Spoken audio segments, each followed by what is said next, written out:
Bonjour à tous, j'espère que vous allez bien. Bienvenue pour ce nouveau numéro de l'Exo de Colle, aujourd'hui numéro 101. Et pour ce numéro, je vais vous proposer un exercice assez intriguant, pas facile du tout, mais qui va mêler plusieurs domaines de mathématiques. J'ai nommé les espaces vectoriels, la géométrie, la combinatoire et un petit peu de probabilité. L'énoncé de l'exercice du jour est le suivant. Nous avons x1, xn, n points qui sont choisis aléatoirement selon une loi uniforme sur la sphère unité dans RD, et on aimerait déterminer la probabilité pour que 0 n'apparaisse pas dans l'enveloppe convexe engendrée par ces points. Cet exercice est une variante et même une généralisation d'un exercice qui m'a été proposé par l'un d'entre vous. Le commentaire va s'afficher en bas de l'écran, donc merci à toi. Toi qui m'as proposé cet exercice et qui se reconnaîtra. Alors, son cas particulier était de regarder le cas d égale 2 et on regardait plutôt la probabilité que 0 appartienne à l'enveloppe convexe. En attaquant cet exercice de mon côté, je me suis rendu compte qu'on pouvait généraliser des arguments en toutes dimensions au lieu de regarder juste la dimension 2. Et le résultat un petit peu plus connu, c'est plutôt de regarder la probabilité que 0 n'apparaisse pas dans l'enveloppe convexe engendrée par les points, plutôt que de regarder la probabilité que 0 appartienne à l'enveloppe convexe. Bien évidemment, les deux événements étant complémentaires l'un de l'autre, si j'ai l'un, j'ai l'autre. Voilà, hein, c'est pas très difficile de s'en rendre compte. Bon, j'ai quelques petites choses à dire concernant cet exercice. La première, c'est concernant la question de loi uniforme. Alors, là, on devrait me regarder peut-être avec des gros yeux, notamment les élèves de classe préparatoire, en disant « mais la loi uniforme, tout ce qui est loi discrète, c'est pas au programme de classe préparatoire ». En effet, c'est pas au programme de classe préparatoire. Toutefois, ici, la question de loi uniforme, on peut l'éviter un petit peu, quoi. En fait, la question de loi uniforme, elle est surtout là pour nous permettre de faire de la combinatoire. Et donc, on peut résoudre cet exercice sans avoir besoin de faire des calculs autour des questions de mesure de Lebesgue. Je ne dis pas que c'est pas impossible de le faire comme ça, car c'est pas vrai. En effet, il existe des résolutions en lien avec des calculs d'intégrale abruptes pour pouvoir déterminer la probabilité souhaitée. Et donc, là, ça utilise lourdement des questions de mesure de Lebesgue. Ici, on ne va pas en parler du tout, on va plutôt proposer une preuve combinatoire du calcul de la probabilité que l'on souhaite. Alors la question de loi uniforme va apparaître pour certaines petites choses, bien entendu, mais en soi, on peut vraiment faire en sorte qu'on n'utilise absolument pas les questions de mesure de Lebesgue. Voilà. Donc, ce qui fait que cet exercice peut être atteignable pour un élève, un bon élève, hein, là vraiment c'est un niveau quand même assez compliqué, un bon élève plutôt de deuxième année de classe préparatoire. Car bon, je pense que ça c'est le type d'exercice qui pourrait être posé à l'oral ENS. Hein. Vraiment, il n'y a pas trop de doute là-dessus. Mais néanmoins, je trouve cet exercice super intéressant et je vais vous montrer un petit peu pourquoi. Alors, un truc d'abord, avant que je vous propose de faire une pause pour essayer de vous lancer un petit peu dans cet exercice, c'est une question sur comment ce type de problème peut apparaître. Dans quel cadre est-ce que ce type de problème peut apparaître? Parce que bon, c'est quand même un problème un peu atypique, j'ai envie de dire. Hein. C'est pas le genre de problème qu'on voit très souvent. Et bien, il se trouve qu'il y a une branche des mathématiques qui est dédiée à ce genre de type de problème. J'ai nommé la géométrie aléatoire. Donc pour vous donner des exemples de problèmes de géométrie aléatoire, je vais vous donner d'abord un exemple historique qui est assez connu. Ça s'appelle l'aiguille de Buffon. Vous avez un sol sur lequel vous avez fait un découpage en ligne droite. Donc vous avez plusieurs lignes droites parallèles les unes aux autres avec une distance égale entre les différentes droites. Okay, donc elles sont, elles sont séparées à équidistance. Okay, et vous avez une aiguille qui a une certaine longueur. Okay, vous lancez l'aiguille aléatoirement sur ce sol et la question c'est quelle est la probabilité pour que cette aiguille n'intersecte aucune des droites ou intersecte une des droites. Et bien voilà, ça c'est un type de problème lié à la géométrie aléatoire et c'est d'ailleurs un type de problème qui a permis de donner une approximation du nombre pi. Car en effet, derrière ces questions, ce problème-là, notamment de Buffon, eh bien, il y a la question de Monte-Carlo. En effet, un autre problème de géométrie aléatoire qui peut apparaître comme aussi une conséquence liée à Monte-Carlo, c'est de pouvoir par exemple déterminer ou estimer la surface d'un lac sur une carte. Vous avez une carte, disons rectangulaire pour faire simple, et sur cette carte vous avez un lac qui est dessiné, et puis vous pouvez décider de choisir des points aléatoirement, donc suivant une loi uniforme, disons, aléatoirement sur cette carte, et vous posez la question, est-ce que ce point appartient au lac ou non? Et vous répétez cette expérience un assez grand nombre de fois. Si vous le faites suffisamment de fois, vous allez pouvoir donner une estimation de la surface du lac par rapport à la carte. Voilà, et donc ça c'est le principe de Monte Carlo qui existe également pour d'autres cadres, mais voilà un exemple géométrique de l'utilisation de Monte Carlo. Et donc l'exemple de l'aiguille de Buffon en est un autre.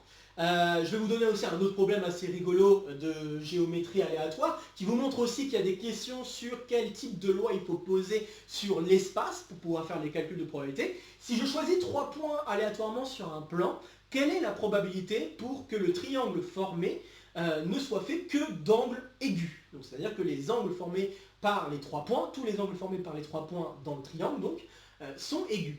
Quelle est la probabilité que cela arrive? Ça aussi, ça fait partie des problèmes assez classiques de géométrie aléatoire.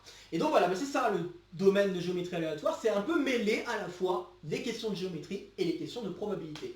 Et là on est en plein dedans, hein. On a vraiment affaire à une question de choix de points aléatoires selon une certaine loi, et on aimerait déterminer la probabilité qu'une certaine propriété surgisse par rapport à ces différents points. Donc voilà, ça c'est de la géométrie aléatoire. Et donc on va toucher du doigt un petit peu ce domaine de géométrie aléatoire à travers cet exercice. Bien, je ne vais pas m'en dire davantage pour l'instant, je vais vous inviter à faire une première pause pour juste vous familiariser avec l'énoncé, hein, car l'énoncé est vraiment assez compliqué. Donc vraiment, familiarisez-vous avec cet énoncé, essayez des exemples de valeurs de D, de N, et essayez peut-être de trouver des idées de réponses possibles à cet exercice par vous-même. Donc allez-y, tentez par vous-même avant que je ne vous dise quoi que ce soit d'autre.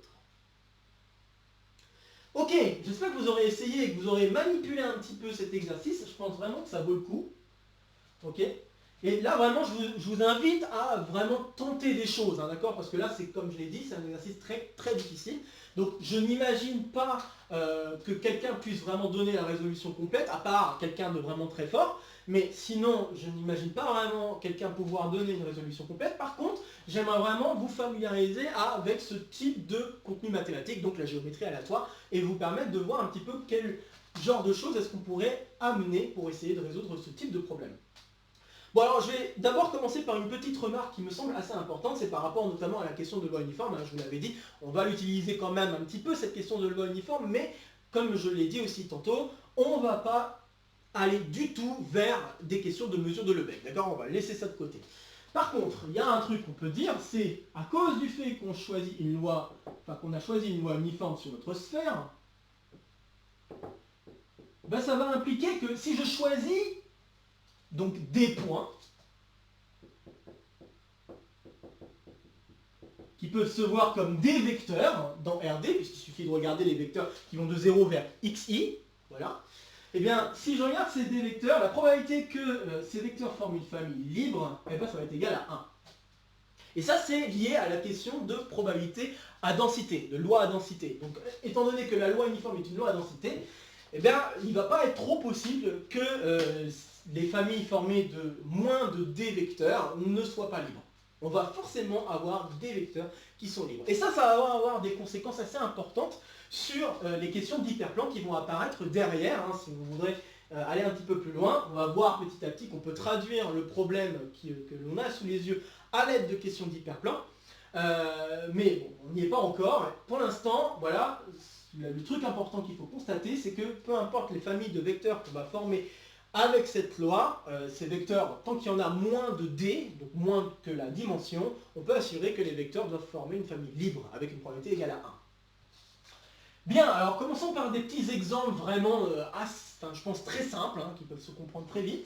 Je vais commencer par l'exemple d égale 1. Okay. Donc si je travaille avec d égale 1, bon alors la sphère, hein, unité pour d égale 1, c'est la suivante. Vous avez moins 1 et 1, puis 0 quelque part. Entre les deux bien sûr. Bon, alors maintenant, si je choisis les points aléatoirement, si on n'en a qu'un seul, bon peu importe le choix que je vais faire, hein, à la fin, je sais que l'enveloppe convexe engendrée par un seul point, c'est lui-même. Donc automatiquement, 0 n'est pas dedans. Donc là, par exemple, si je dis que x1 c'est 1, voilà, bon là, je suis sûr que l'enveloppe convexe engendrée par x1 ne contient pas 0.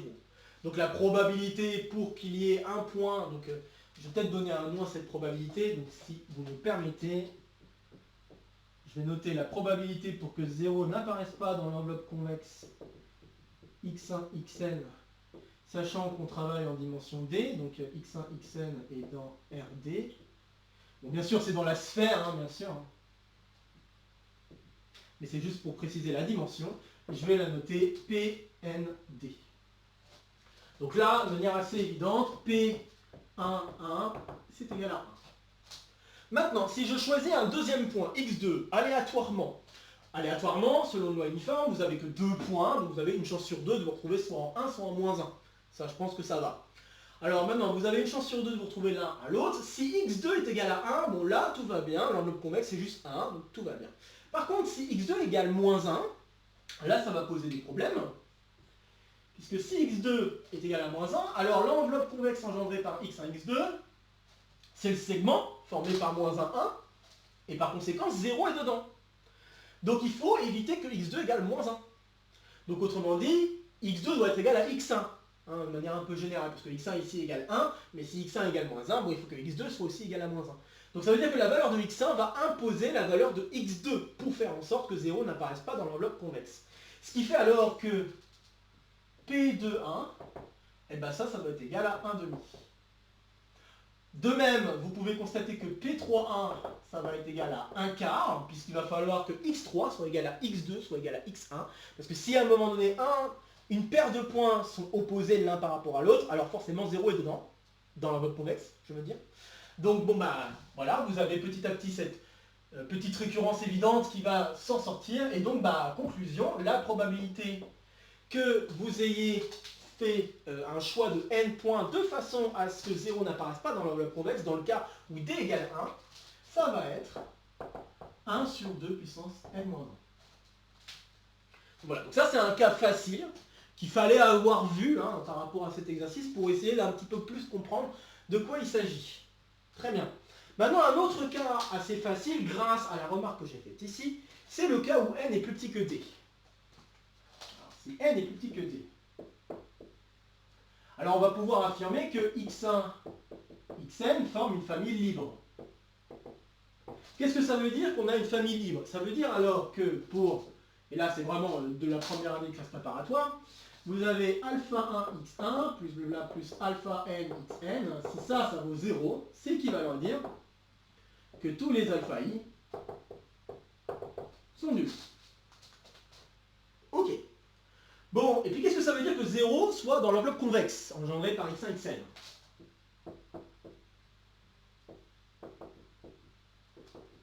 Ben ça c'est équivalent à dire qu'il doit exister des alpha i, donc positifs, tels que la somme des alpha i vaut 1, pour simplifier un petit peu les choses. Ça va vous faire penser au théorème de Kara-Théodori pour déterminer les éléments qui sont dans l'enveloppe convexe. Ça aussi, ça peut être lié à ça. Bien sûr, ça vient vraiment de la définition d'enveloppe convexe, ce que je suis en train d'écrire là. Mais, si vous voulez le voir autrement, c'est des questions de barycentre à coefficient positif de toute façon. Donc, il doit y avoir des alpha i de cette manière, telle que la somme alpha 1 x1 jusqu'à alpha n xn, ça doit être égal à 0. Or, qu'est-ce qu'on vient de dire? On vient de dire que si on a ça, alors tous les alpha i sont nuls. Mais là, on veut que la somme des alpha i vale 1. Bon c'est pas possible, donc il y a une contradiction. Ce qui veut dire que 0 ne peut pas être dans l'enveloppe convexe.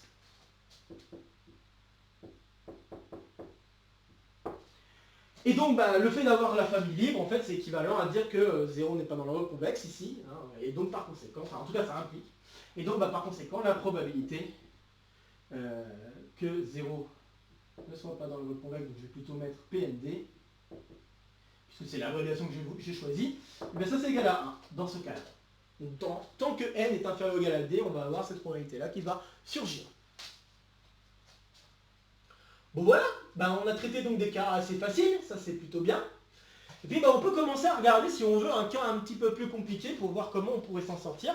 Et ce cas-là, on va le traiter un petit peu en parallèle, en tout cas moi c'est ce que je vais vous proposer.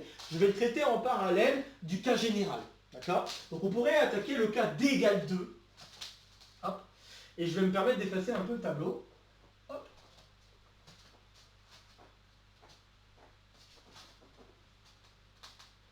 Donc voilà ce que je vous propose pour vous. Et je vais même mettre aussi tout de suite les références des exercices qui vont être très utiles pour la suite. Donc, ce que je vais vous proposer pour la résolution, de l'exercice, et pour essayer d'être le plus clair possible, c'est que je vais attaquer en parallèle le cas D égale 2 et le cas D général. Je vais traiter ces deux cas, sachant que bien sûr en traitant le cas D général, ça va m'aider à traiter aussi le cas D égale 2 et un petit peu inversement pour vous donner des idées claires. Donc on va faire ça, et ce que je vous invite fortement de votre côté, c'est d'attaquer le cas D égale 2, car bon, je pense que D général, ça va être quand même assez ardu, mais le cas D égale 2, c'est quelque chose qui, je pense, est un peu plus atteignable pour un élève de classe prépa de deuxième année. Donc voilà, je vous invite à tenter de faire ces choses-là. Et puis à côté, je vais vous donner quelques petites références que j'ai déjà mis en description. Nous avons besoin de différents résultats. On va avoir besoin du résultat de l'exo de colle numéro 94, du petit exo de colle numéro 84 et de l'exo de colle numéro 50. Et puis je vais ajouter une petite référence en plus qui sera utile, c'est l'exo de colle numéro 93. Bon, alors pour la faire courte, puisque par manque de temps, je ne vais pas réécrire tous les énoncés des résultats, mais je vais juste vous donner à nouveau juste les énoncés de résultats à l'oral.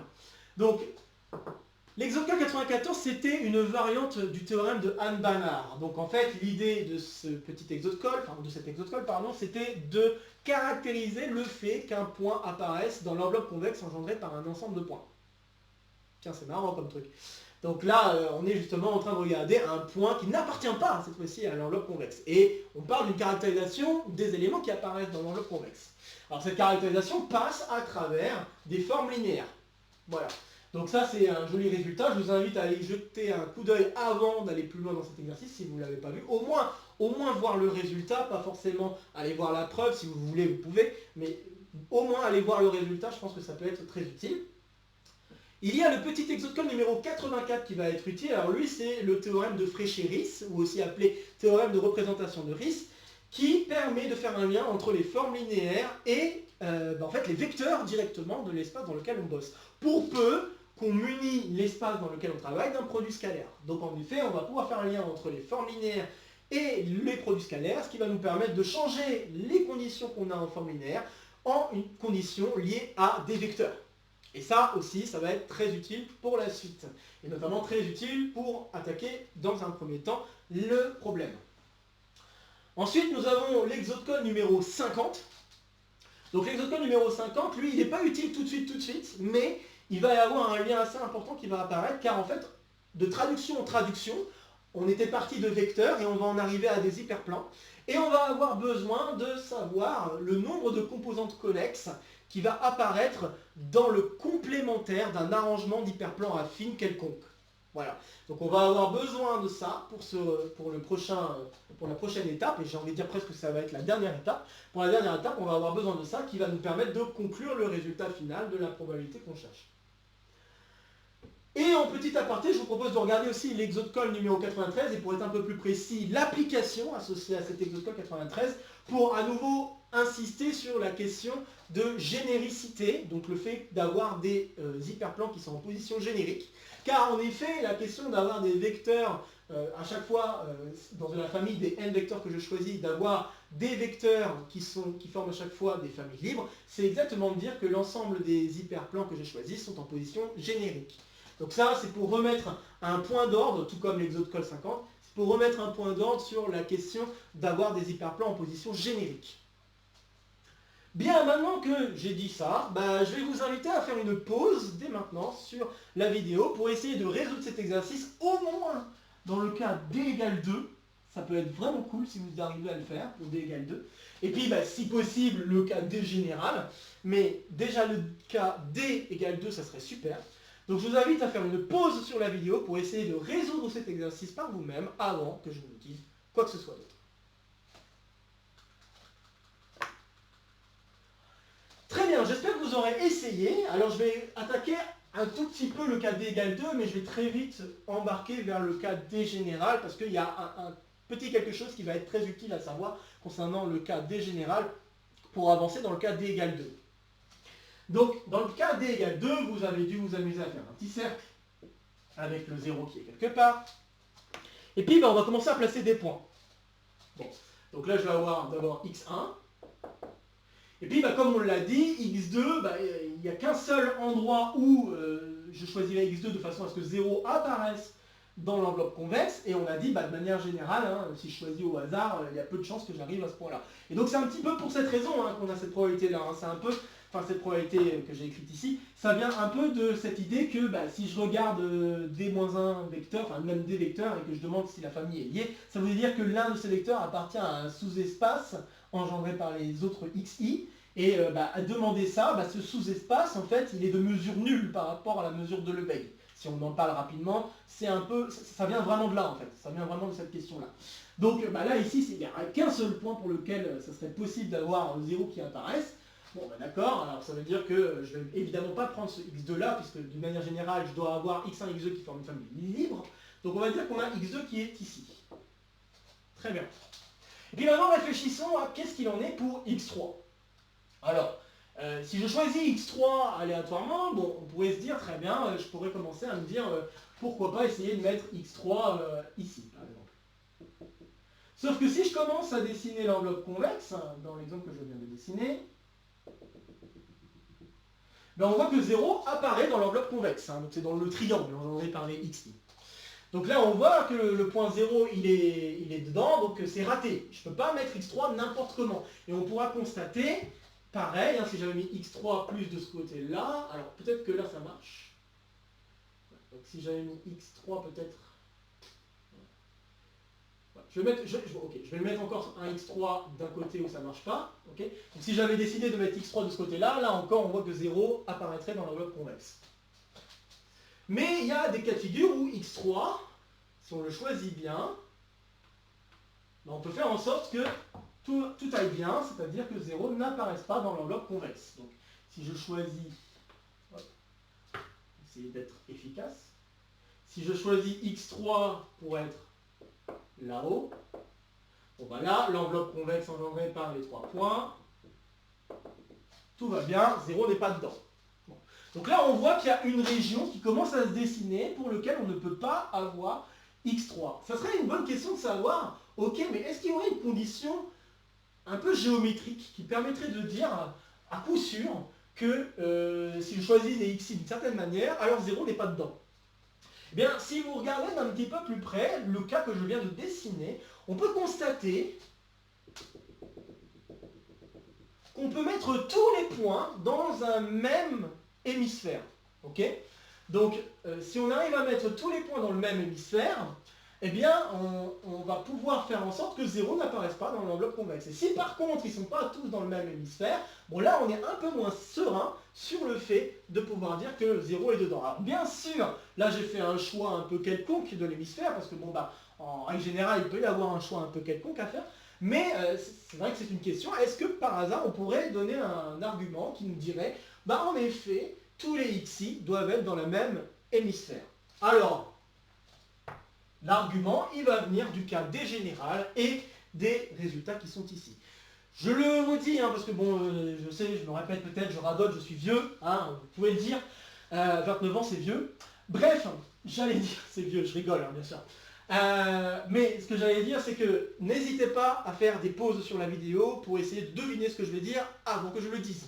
Ça peut être bien pour vous, pour votre compréhension personnelle, et puis pour essayer aussi d'avancer un petit peu dans l'exercice par vous-même, sans trop que je dise ce qui se passe avant. Donc vraiment, n'hésitez pas à faire des pauses. Vraiment, ça, je pense que c'est primordial pour une meilleure compréhension de l'exercice.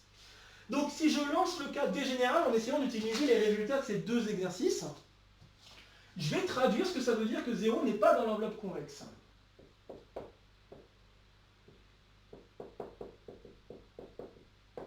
Alors 0 n'est pas dans l'enveloppe convexe x1, xn, c'est équivalent d'après l'exode-colle numéro 93, 94, si je change le fait d'avoir P équivaut à Q, qui deviendrait non P équivaut à non Q, okay. Donc si je change la façon d'écrire, ça voudrait dire alors qu'il doit exister une forme linéaire, alors je ne vais peut-être pas l'écrire en bleu, je vais essayer de voir, donc ça veut dire qu'il existe une forme linéaire de RD, donc dans l'espace dual, tel que, si je regarde phi de 0, ça doit être inférieur strict au sup sur i des phi de xi. Donc ça, c'est vraiment le résultat de l'exode code numéro 94 qui a été un petit peu chamboulé, puisque là, on regarde le cas où un élément n'est pas dans l'enveloppe convexe engendrée par un certain ensemble de points. Donc on en arrive là. Ici, ce sup correspondrait finalement à un max, puisque le nombre d'éléments qu'il y a dans l'ensemble de points, il est fini. Donc voilà, c'est assez rapide de constater que finalement, ce sup, on peut le transformer en un max. Très bien. Alors maintenant, je vais munir RD d'un produit scalaire, car je vais en avoir besoin pour pouvoir appliquer l'étape suivante. Donc on va munissons. Hop. Je vais peut-être l'écrire plus haut. Hop. Histoire de ne pas couper la suite d'équivalence. Donc munissons RD du produit scalaire usuel. On va noter avec des crochets comme ça. Bien. Alors si je fais ça, eh bien, je vais pouvoir utiliser Fréchéris pour pouvoir dire qu'en fait, à la place de ma forme linéaire, je vais parler d'un vecteur. Et donc, je vais pouvoir dire, grâce au petit exode call numéro 84, qu'il existe alors un vecteur alpha dans RD non nul, tel que, pour n'importe quel i compris entre 1 et n, puisque bon, ça doit être un max quand même, ces questions-là, c'est un max. Ok. J'ai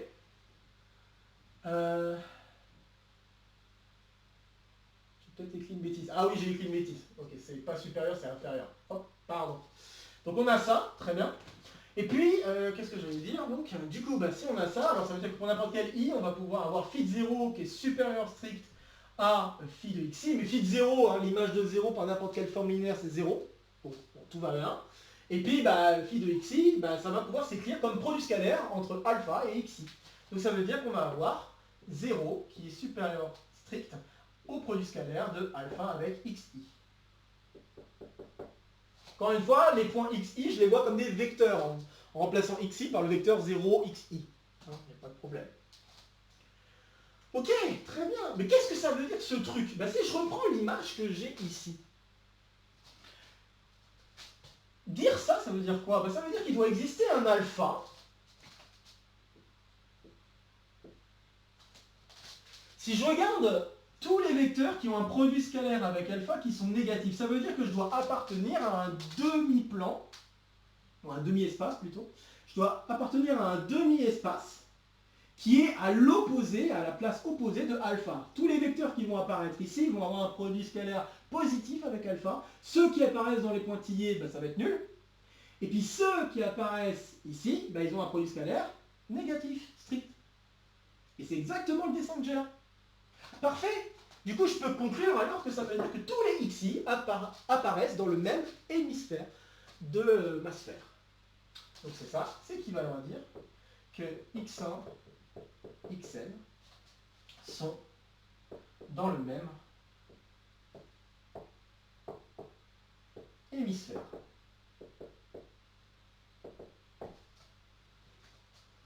C'est marrant quand même. Donc là, on vient de démontrer de manière générale, donc dans le cas complètement général, qu'en effet, la petite observation qu'on commençait à avoir ici pour le cas d égale 2 s'avère être vraie en toute généralité. Très bien. Bon, maintenant, comment est-ce qu'on pourrait évaluer le fait que tous les xi sont dans le même hémisphère? Alors, c'est pas évident, là, a priori, d'attaquer ça, mais on va revenir un cran en arrière. Si on revient un cran en arrière, ok, là je viens de l'interpréter selon alpha, ce qui se passe. Mais je pourrais l'interpréter selon les xi, ce qui se passe. En effet, chacun des xi va donner lieu à un hyperplan. Donc si je m'amuse à faire un petit dessin, je vais peut-être ajouter un autre xi juste pour le dessin. Donc je vais mettre x4 ici. Voilà. Donc, très bien, donc j'ai là ici différents points. Chacun de ces points va définir un hyperplan. Il suffit de prendre l'espace orthogonal au vecteur xi. C'est essentiellement l'idée. Donc si je commence à dessiner, je vais essayer de faire de mon mieux pour que ce soit correct. Donc, pour x2, on va avoir un truc comme ça, si je ne fais pas de bêtises. Donc ça c'est H2, disons. Donc je vais noter HI, l'hyperplan associé.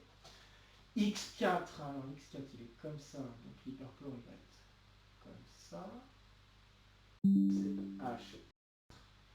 Pour X1 on est comme ça, donc ça veut dire que l'hyperplan il va être comme ça. Donc ça c'est H1, et pour H3 on est comme ça, donc ça veut dire que l'hyperplan il doit être comme ça. H3. Voilà, donc là je viens de dessiner les hyperplans, donc chacun des HI correspond aux hyperplans. Donc correspond aux hyperplans qui sont finalement les espaces qui sont orthogonaux au vecteur xi. Ok? Donc je viens de dessiner ces choses-là, et puis on peut attribuer des signes suivant de quel côté on se trouve de l'hyperplan. Donc si je regarde un petit peu les signes, donc qu'est-ce que j'entends par signe? Ça veut dire que si, exactement comme pour le alpha qu'on vient de voir ici, si je suis du côté de alpha, je peux mettre un plus, puisque le produit scalaire avec alpha est positif. Et puis si je suis de l'autre côté, je mets un moins, parce que le produit scalaire avec alpha est négatif. Là, je peux faire exactement la même chose pour chacun des HI. Donc H1, j'ai un plus ici, un moins ici. Ensuite, pour H4 est de ce côté, donc plus, moins. On a H3 ici, donc plus, moins. Et H2 ici, 2 il est là, donc plus, moins. Ok? Donc ça donne un petit peu les idées de qu'est-ce qui va se passer pour la suite. Car si je regarde maintenant les différentes régions qui apparaissent dans ce découpage, ce que j'appelle régions ici, ce sont les parties d'arc de cercle, si vous voulez, qui apparaissent des suites de découpage avec les hyperplans. Chacune de ces régions, je peux attribuer un uplet de signes qui correspond exactement aux signes de chacun des hyperplans. Pour donner un exemple, si je suis dans cette région-là, je vois que par rapport à H1, j'ai un moins. Par rapport à H2, j'ai un plus. Par rapport à H3, j'ai un moins. Par rapport à H4, j'ai un plus. Donc ça veut dire que la région qui est ici, on peut lui attribuer ce signe. Ok? Et regardez dans quelle région se trouve le vecteur alpha. Le vecteur alpha, il se trouve dans une région où le signe sera, et là c'est très important, il se trouve dans une région où le signe sera moins pour H1. Ensuite, pour H2, il y a un moins. Pour H3, il y a aussi un moins. Pour H4, il y a aussi un moins. Ce qui est logique, puisque ce qu'on voulait pour alpha, c'est que le produit scalaire soit toujours négatif selon les xi. Donc c'est assez logique d'avoir une région où il n'y a que des moins. Eh bien, c'est ça qui va entrer énormément en jeu dans la suite des calculs. Si je veux déterminer la probabilité pour que 0 n'apparaisse pas dans l'enveloppe convexe, et donc ici, la probabilité pour que chacun des xi apparaisse dans la même hémisphère, eh bien, il suffit de déterminer, à la suite d'un découpage donné par des hyperplans qui sont associés au point, il suffit de déterminer s'il y a bien une région dans laquelle on peut attribuer le signe où il n'y a que des moins. Et voilà, en fait, essentiellement, l'idée générale qu'il faut avoir derrière cet exercice et donc derrière cette interprétation. Donc être dans le même hémisphère, ça veut aussi dire que si je considère, donc, en posant HI comme étant l'ensemble des vecteurs Y dans RD, tel que le produit scalaire de Y avec XI est égal à 0, donc ça c'est l'hyperplan correspondant, d'accord, à droite ici dans le cas D égale 2. Et si je note HI moins la partie négative qui va m'intéresser,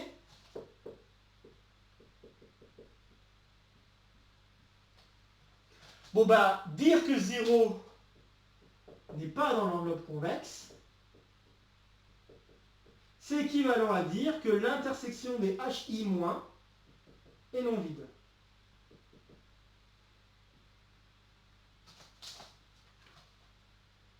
En effet, si c'était vide, ça voudrait dire que je ne pourrais jamais trouver un vecteur alpha qui vérifie la propriété qui est écrite ici.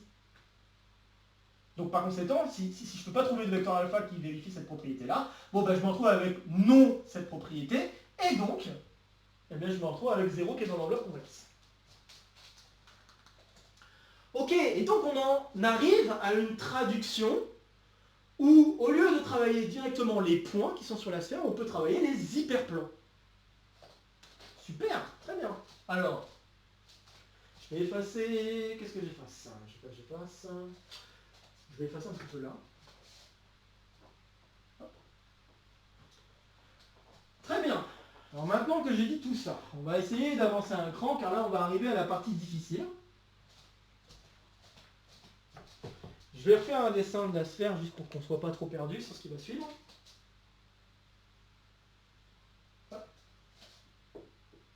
Je vais, peut-être pas dessiner les mêmes hyperplans, je vais en dessiner peut-être d'autres des hyperplans, c'est pas grave. Et maintenant on va regarder le problème juste en termes d'hyperplans. Maintenant. Car en fait on aura compris que choisir des points revient à choisir des hyperplans. Donc ok, là on a 4 hyperplans.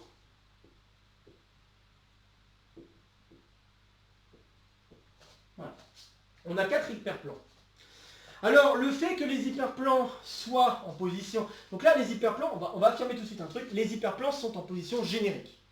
Peu importe le nombre d'hyperplans qu'on prend, les hyperplans sont en position générique. Pourquoi? Parce qu'on sait déjà que tous les xi sont choisis de telle sorte que si je prends des vecteurs parmi ces xi, ces des vecteurs forment une famille libre, avec une probabilité égale à 1. Je vous rappelle que c'était ce qu'il y avait écrit juste avant que j'efface. Donc, je vais peut-être me permettre de l'écrire dans le cas D général.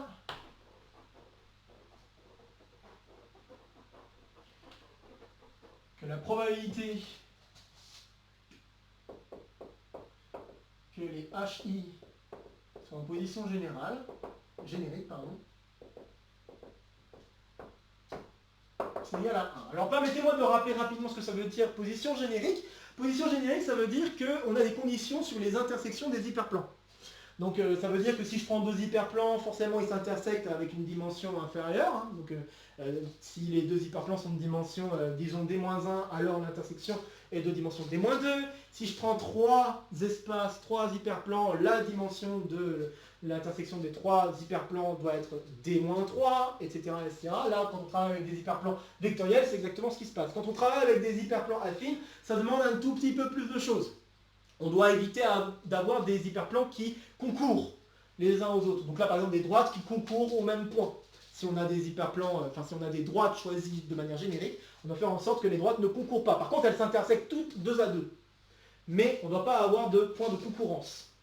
On va dire ça comme ça. Donc, avoir des hyperplans en position générique, ça, c'est quand même, je pense que c'est un point qui pourra être important, notamment pour la conclusion qui va suivre.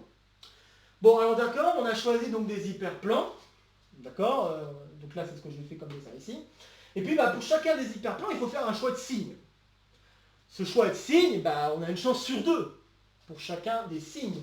Parce que là, si vous avez bien compris, si vous avez bien suivi, la question maintenant qu'il faut se poser, c'est quelle est la probabilité pour que au moins une des régions découpées par les hyperplans compte que des moins. Alors, pour pouvoir déterminer cette réponse, il suffit de se dire, ok, on avait nos points. Maintenant, on a nos hyperplans qui ont été choisis aléatoirement. Ces hyperplans, on leur attribue des signes. Ces signes, il y a des choix qui se font une chance sur 2. D'accord? Donc, la position des hyperplans n'a pas trop d'importance. C'est la question de position générique. Ça n'a pas trop d'importance. Donc là, ce qui a plus d'importance, c'est le choix des signes. Le choix des signes, du coup, vous avez une chance sur 2 pour les signes. Donc, vous allez avoir plus, moins, par exemple, moins, plus moins, puis, il faut que je fasse bien quand même, donc plus, moins, et moins, plus. Donc vous avez fait des choix de signes, et puis suivant les choix de signes, la question qui va se poser, c'est est-ce qu'il va y avoir une région pour laquelle il va y avoir que des moins?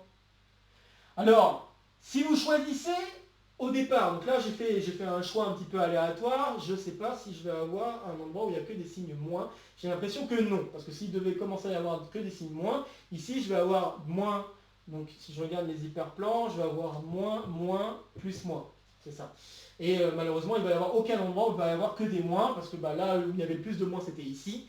Donc voilà. Donc l'exemple que je viens de faire ne permet pas d'avoir une région où il n'y a que des moins. Mais par contre, si d'office, je choisis une région où il n'y a que des moins, au lieu de tout de suite fixer les points, les signes. Si je choisis une région où il n'y a que des moins, disons cette région-là. Donc si je choisis que cette région, il n'y a que des moins, eh bien ça impose automatiquement l'attribution des signes. je vais avoir un moins plus ici. Je vais avoir un, alors qu'on ne fasse pas de bêtises, moins plus ici. Pour H4, je vais avoir un moins plus ici. Et pour H2, je vais avoir un moins plus ici. Donc si je veux qu'une région soit faite que de moins, eh bien j'ai un seul et unique choix parmi les choix enfin, parmi tous les choix que je peux faire de signes pour tous les hyperplans, il n'y a qu'un seul choix qui va me donner une région que j'aurais choisie au préalable, où il n'y a que des moins. Donc, alors maintenant que j'ai dit des choses à l'oral, je vais commencer à les écrire, et c'est un petit peu le cas D général, que je viens de faire là. Donc, on attribue des signes aux hyperplans, enfin aux demi-espaces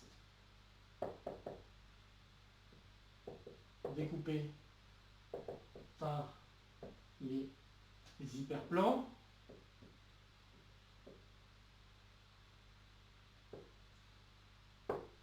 Et c'est le choix des signes.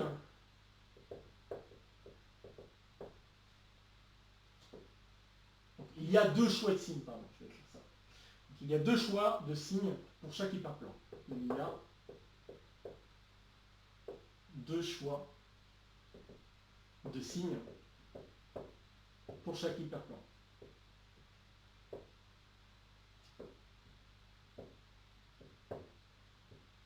Ok ? Ce qui veut dire qu'à la fin, si on a n hyperplans, on a donc 2 puissance n choix de configuration de signes. Maintenant, j'ai besoin qu'une des régions soit faite que de moins. Si j'ai une région qui est faite que de moins, il n'y en aura qu'une seule. Et cette seule région détermine une seule configuration où les attributions de signes donnent exactement ce qu'on veut. Donc, ça. Là, on est vraiment dans une partie à la fois un peu combinatoire et géométrique. Hein. Donc, pour que 0 n'appartienne pas à l'enveloppe convexe X1, Xn, il nous faut une région faite que de signes moins par rapport aux hyperplans. H1, Hn. Donc si je choisis la région au préalable, hein, en choisissant la région où cela arrive, cela fixe une unique configuration de signes pour les HI.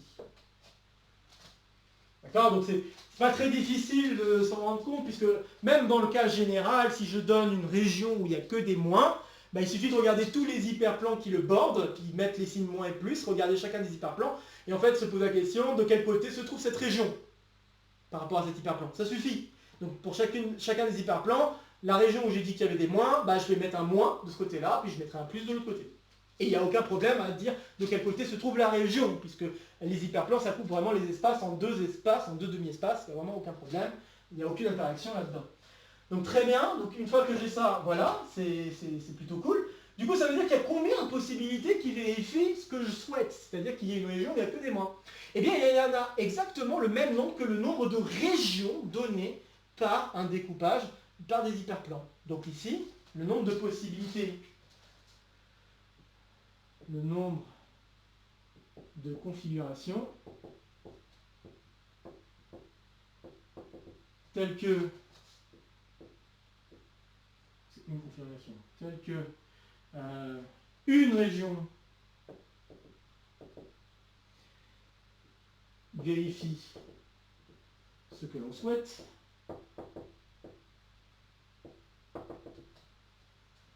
et de ce que je vais appeler grand N, petit n, D. Donc ça va être le nombre de régions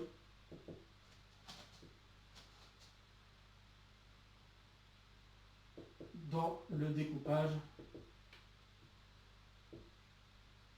donné par les hyperplans. Et donc par conséquent, on arrive à la conclusion que la probabilité, bon, conclusion, pas encore totale conclusion, mais une bonne partie de conclusion, la probabilité que 0 appartienne à, n'appartienne pas à l'enveloppe convexe de x1, xn, bien ça va être égal à grand N nd sur 2 puissance n. Maintenant, on va dire, il y a deux questions qui se posent. La première, c'est que vaut grand N nd? Ça, c'est une première question. Et une deuxième question, c'est est-ce que grand N nd dépend de la position des HI?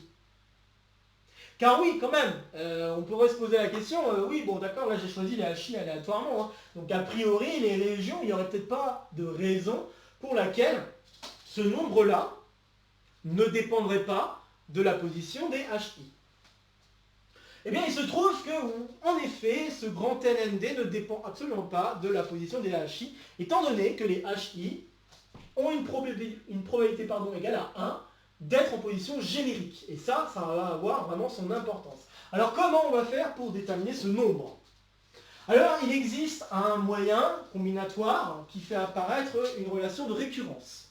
Donc, si on cherche assez bien, on pourrait voir une preuve de ce théorème de Wendell. D'ailleurs, je n'ai même pas donné son nom, mais le théorème qu'on est en train d'étudier, c'est le théorème de Wendell. C'est pas grave, je le dis maintenant.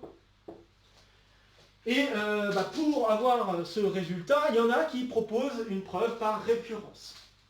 Pourquoi pas?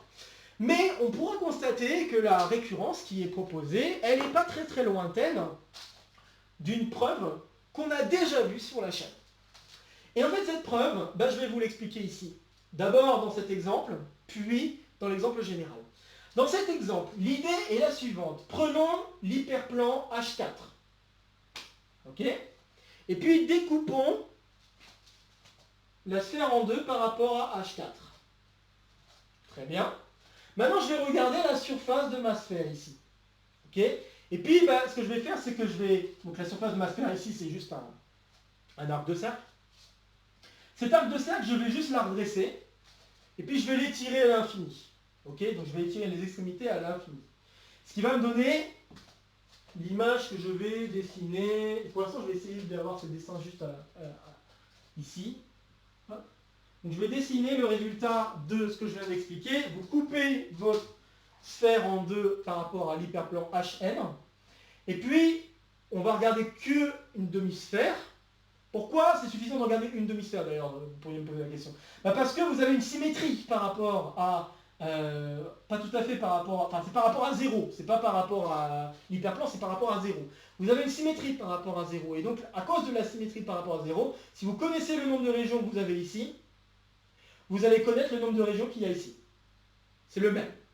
Donc vous allez avoir deux fois, pour le nombre de régions totales, vous allez avoir deux fois le nombre de régions qu'il y a ici. Maintenant, si je veux avoir le nombre de régions qu'il y a ici, donc en faisant exactement ce que j'ai dit, vous avez les extrémités de H4, du découpage par H4 qui se trouve en moins infini plus infini, si vous voulez.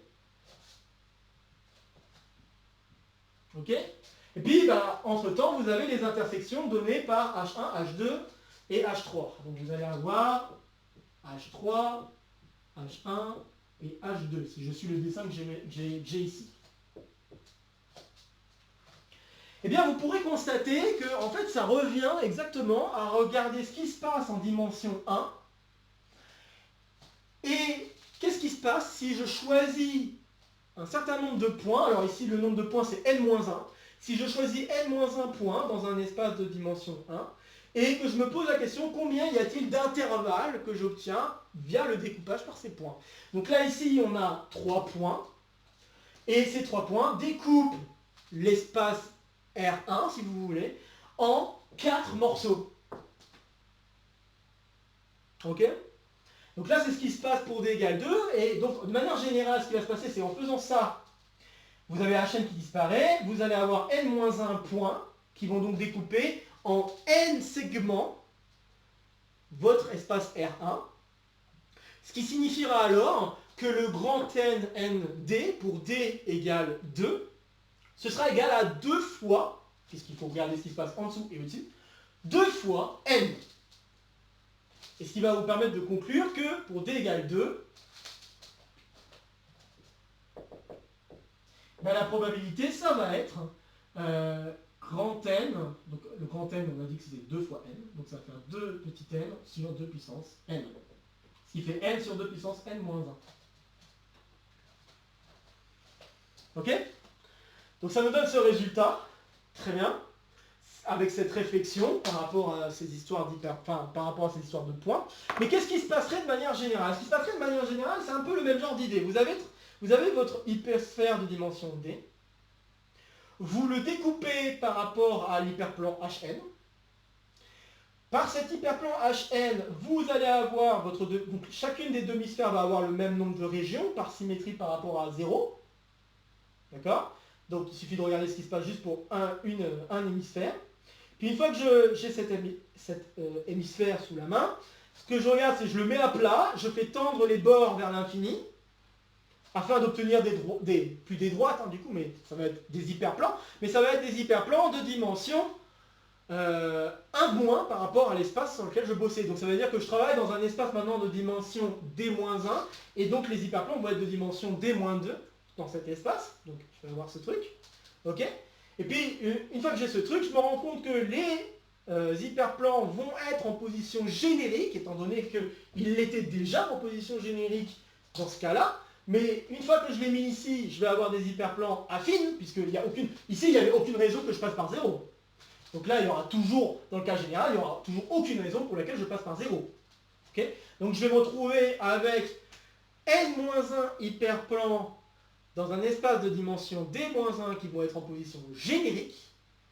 Et là, exocole numéro 50, le nombre de composantes connexes qui est donné par un découpage en n-1 hyperplan dans un espace de dimension d-1, et bien ça c'est une formule qu'on connaît. C'est une somme de coefficients binomiaux.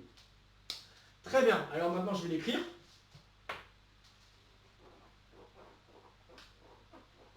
Je trouve que c'est assez joli de voir la preuve de cette manière-là, parce que bon, la formule de Wendell, quand on la voit, on peut se poser la question d'où vient cette somme de coefficients binomiaux. Mais en fait, cette somme, elle vient vraiment du compte du nombre de composantes connexes qu'il peut y avoir dans un arrangement d'hyperplan affine quelconque, donc générique, dans un espace de dimension d-1.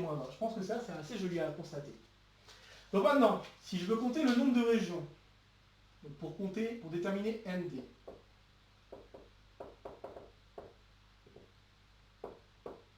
NMD. Ce qu'on va faire, c'est qu'on découpe, donc on coupe la sphère RD selon HN. Donc selon un des hyperplans. Ok? On le découpe, et puis on peut constater que le nombre de régions qu'il va y avoir d'un côté, ça va être le même que le nombre de régions qu'il va y avoir de l'autre côté. Donc, le nombre de régions de chaque hémisphère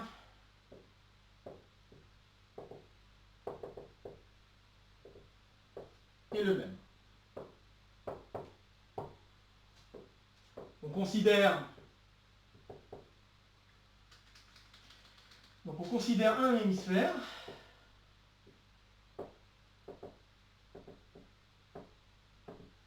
Ok. Et pour cet hémisphère, ce qu'on va faire, c'est qu'entre guillemets, on le met à plat. Et en fait, une façon de le voir, c'est de se dire qu'on va l'injecter ou le projeter dans l'espace de dimension inférieure, hein, chose qu'on peut faire pour en fait n'importe quel. Donc en fait la projection, si vous voulez, on pourrait la faire à travers la projection stéréographique. Ça c'est un autre exotocole qu'on a déjà fait ensemble. On pourrait le faire à travers ça, sauf que le problème c'est que moi j'ai besoin que chacune des intersections qui sont ici pour l'instant des arcs de cercle, si on veut, de manière générale, j'ai plutôt besoin que ça redevienne des hyperplans. Donc il y a une question de projection, mais pas si évidente à faire, pour pouvoir se ramener à l'espace Rn comme je le souhaiterais. Éventuellement par rapport à un plan tangent, peut-être, c'est une suggestion, même si je ne suis pas sûr à 100% que ça fonctionne. Mais en tout cas, j'aimerais faire une projection de ce type. Donc, et on projette dans l'espace Rd-1. On se retrouve avec n-1 hyperplan affine en position générique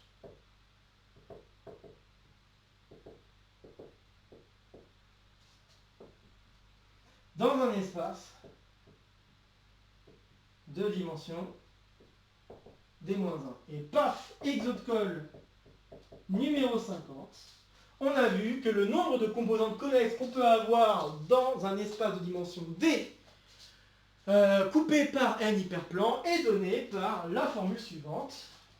Somme, donc là ici je vais l'adapter en dimension d-1 et avec n-1 hyperplan. Donc, somme pour k allant de 0 à d-1 de k parmi n-1. Voilà, donc ça c'était l'exode-colle numéro 50 en remplaçant d-1 par d et n-1 par n. Et donc on va arriver à la conclusion générale que la probabilité qu'on cherche, et donc ce résultat est toujours vrai et toujours le même, constant, étant donné qu'on est sûr, avec une probabilité égale à 1, que l'ensemble des hyperplans H1 jusqu'à Hn, c'est en position générique. D'accord ? Donc, ainsi, la probabilité recherchée, PMD, eh bien c'est égal à 2 fois la somme pour k allant de 0 à d-1 de k parmi n-1, le tout sur 2 puissance n. Ce qui se simplifie un tout petit peu et nous donne 1 sur 2 puissance n-1 fois la somme. Et généralement, le théorème de Wendell est énoncé de cette manière-là. Et voilà. Alors vous pouvez vous amuser à vérifier que pour les cas qu'on aurait déjà traités, en dehors du cas où D, que je fasse pas de bêtises, parce que bon, il y a quand même des cas de figure auxquels il faut réfléchir un petit peu. Mais oui, donc les cas où D... Donc il y a des petits cas de figure où on peut se poser la question, est-ce que ça va marcher? Donc je vais peut-être les faire vite fait. Hop, je vais les passer. Juste pour vous convaincre que la formule qu'on vient d'obtenir, bah, c'est la bonne.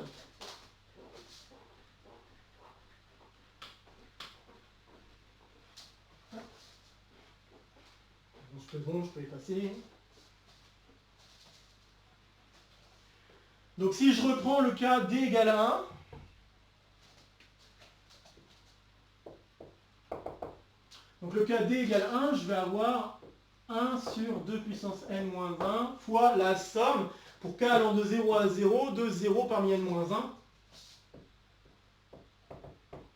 Donc tout va bien, ça donne bien 1 sur 2 puissance n-1 comme nous l'avions constaté. Pour D égale 2, pareil, on peut s'amuser à vérifier, ça fait 1 sur 2 puissance n-1. Et là on va avoir 1 parmi n-1 plus 0 parmi n-1. Ceci nous donnera bien n sur 2 puissance n-1, ce qu'on avait pu constater déjà en travaillant le cas D égale 2. Si je traite le cas, alors je réfléchis si ça va bien marcher, mais j'aimerais bien traiter le cas où n est plus petit que D. Donc si je prends le cas où n est plus petit que D, alors je vais avoir la somme pour k allant de 0 à d-1 de k parmi n-1 qui peut se réécrire. Donc oui, c'est ça. Donc cette somme-là, si on réfléchit un petit peu, bah, il y a des coefficients qui ne peuvent pas vraiment se calculer. Parce que dans ce cas-là, bah, du coup, là pour d-1 par exemple, bah, on peut avoir des problèmes. Donc, problème, en fait, la somme va pas jusqu'à d-1, en vrai, elle va jusqu'à n-1. Donc la somme, elle va de 0 jusqu'à n-1. Et bon, bah, petite formule du binôme de Newton, si vous voulez, ça va nous donner 2 puissance n-1. Et par conséquent, si je divise par 2 puissance n-1, ça nous donne 1. Donc ça marche, on retrouve la probabilité 1 dans le cas où n est plus petit ou égal à d. Donc on retrouve tous les résultats qu'on avait vus au fur et à mesure. Donc bah voilà, ça nous permet de vérifier un petit peu dans des cas simples que la formule que je viens d'établir est la bonne. Encore une fois, ce n'était pas un résultat évident, je n'attendais pas forcément à ce qu'un élève de classe préparatoire de deuxième année arrive à résoudre entièrement l'exercice, mais j'ose espérer que certaines étapes de cet exercice vous ont emballé, vous ont donné envie de le travailler, et j'espère au moins que vous avez pu réussir à faire certaines des étapes que j'ai faites devant vous et que j'ai essayé de vous initier devant vous. J'espère avoir aussi gagné en clarté sur certains points, voilà, ça c'est à vous de juger. Bref, je pense avoir dit tout ce que j'avais à dire concernant cet exercice. Donc, il existe d'autres résolutions de cet exercice. Donc là, je vous ai proposé une résolution qui tourne vraiment beaucoup sur de la combinatoire et qui finalement utilise assez peu la question de loi uniforme. Comme je l'ai dit, un des points les plus importants, c'est surtout que la loi qu'on est en train d'étudier, elle est centrée, donc elle est symétrique par rapport au centre, c'est ça que j'entends, par rapport à 0. C'est ça un des points clés importants. Et un autre des points clés importants, c'est justement le fait d'avoir pu se ramener à un arrangement d'hyperplans qui est finalement générique, des hyperplans qui sont en position générique. Donc voilà, je pense que c'est quand même le énième exercice, parce qu'il y en a quand même beaucoup d'exercices dans lesquels je parle d'hyperplans en position générique, c'en est un de plus. Donc j'espère avoir bien enfoncé le clou sur cette notion, et j'espère que ça vous aura intéressé davantage, et vraiment je vous invite à aller jeter un coup d'œil à cette question de hyperplan en position générique. Je pense que c'est assez important à bien comprendre et à bien saisir pour éventuellement si vous cubez, ou alors si vous faites votre deuxième année de classe préparatoire, je pense que ça peut être très utile d'avoir cette connaissance supplémentaire pour attaquer l'année. Bon voilà, après j'ai pas grand chose d'autre à ajouter, j'espère vous avoir convaincu que cet exercice touchait vraiment à beaucoup de choses en même temps, espace vectoriel, géométrie, combinatoire et probabilité, comme je l'avais dit au tout début. J'espère que cet exercice vous aura plu, comme d'habitude n'hésitez pas à laisser en commentaire vos questions, vos remarques, vos retours concernant cet exercice, à partager la vidéo si vous connaissez des camarades qui pourraient être intéressés par cette vidéo en particulier ou par le contenu de la chaîne de manière plus générale. N'hésitez pas ici à me soutenir, ici à vous abonner, n'oubliez pas d'activer la clochette, et puis de nouvelles vidéos vont se proposer à vous pour continuer à faire le tour de la chaîne. Sur ce, je vous retrouve très vite pour de prochaines aventures mathématiques, portez-vous bien, et à très bientôt. Salut à tous!